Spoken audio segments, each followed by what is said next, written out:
എല്ലാവർക്കും നമസ്കാരം.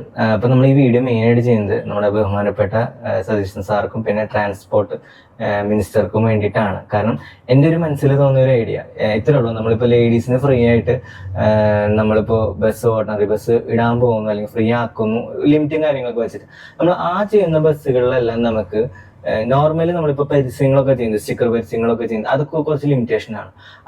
അതുപോലെ തന്നെ നമ്മൾ LED പാനൽസോ അല്ലെങ്കിൽ LED വാൾസോ വെച്ചിട്ട് ഇപ്പോൾ ലേറ്റസ്റ്റ് ടെക്നോളജി ആയിട്ടുള്ള തിക്നെസ് പറഞ്ഞിട്ടുള്ള LED പാനൽസുകൾ ഇപ്പോൾ വരുന്നുണ്ട്.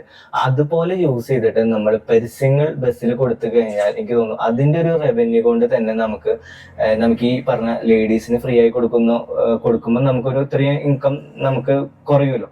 അതിന് ആ ഇൻകംനായിട്ട് കൂടുതൽ നമുക്ക് റവന്യൂ പരസ്യത്തിൽ നിന്ന് കിട്ടാനായിട്ട് ചാൻസ് ഉണ്ട്. അപ്പോൾ ആ ഒരു സർട്ടൻ ബസ്സുകൾ മാത്രം അത്യാവശ്യം പാനലുകൾ കൊണ്ട് കവർ ചെയ്ത് പരസ്യം ഇപ്പം നിങ്ങളെല്ലാവരും LED വാളുകൾ യൂസ് ചെയ്തിട്ടുള്ള പരസ്യങ്ങളൊക്കെ നമ്മൾ ഈ എക്സിബിഷൻസ് അല്ലെങ്കിൽ പൂര അതിലൊക്കെ നമ്മൾ സ്ക്രോളിംഗ് ഒക്കെ പോകണ കണ്ടിട്ടുണ്ട്.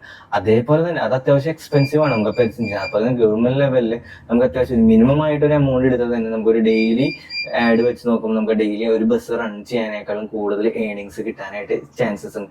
അപ്പോൾ എല്ലാവരും ഒന്ന് ഐഡിയ എത്രത്തോളം, കാരണം മെയിൻ്റനൻസും കാര്യങ്ങളും പ്രത്യേകിച്ച് LED പാനലുകൾ ഉണ്ട്, എന്നാലും നമുക്ക് അറ്റ്ലീസ്റ്റ് ലാഭം കിട്ടിയില്ലെങ്കിലും ആ ഇൻകം കൊണ്ട് നമുക്ക് ആ ബസ് റൺ ചെയ്യിക്കാൻ സാധിച്ചു കഴിഞ്ഞാൽ നമ്മുടെ ഇത്രയും എക്സ്പെൻസ് നമുക്ക് ഇത്രയും കോടി 67 കോടിക്കാണ് എസ്റ്റിമേറ്റ് പറയുന്നത് ഇതിന് ഫ്രീ കൊടുക്കുമ്പോൾ വേണ്ടി വരുന്നത്. അതെങ്കിലും നമുക്ക് കിട്ടുകയാണെങ്കിൽ ഏറ്റവും കൂടുതൽ ഇതായിരിക്കും. അപ്പോൾ ഒന്ന് ഇതിലിപ്പോൾ നെഗറ്റീവും പോസിറ്റീവും കാര്യങ്ങളും ഉണ്ടാവും, ഇതിപ്പോൾ ലിമിറ്റേഷൻസ് ഉണ്ടാവും. അപ്പൊ നമുക്ക് ഡിസ്കസ് ചെയ്യാം. അപ്പൊ ഒന്ന് എല്ലാവർക്കും ഇഷ്ടപ്പെട്ടെങ്കിൽ ഒരു ഐഡിയ ഇഷ്ടപ്പെട്ടെങ്കിൽ ഒന്ന് ഷെയർ ചെയ്യാം. അപ്പം ഇത് കൂടുതൽ ഇതിന്റെ ആൾക്കാരിലേക്ക് എത്താണെങ്കിൽ ഇത് ചെയ്യുകയാണെങ്കിൽ തന്നെ കുറച്ചുകൂടി യൂസ്ഫുൾ ആയിരിക്കും.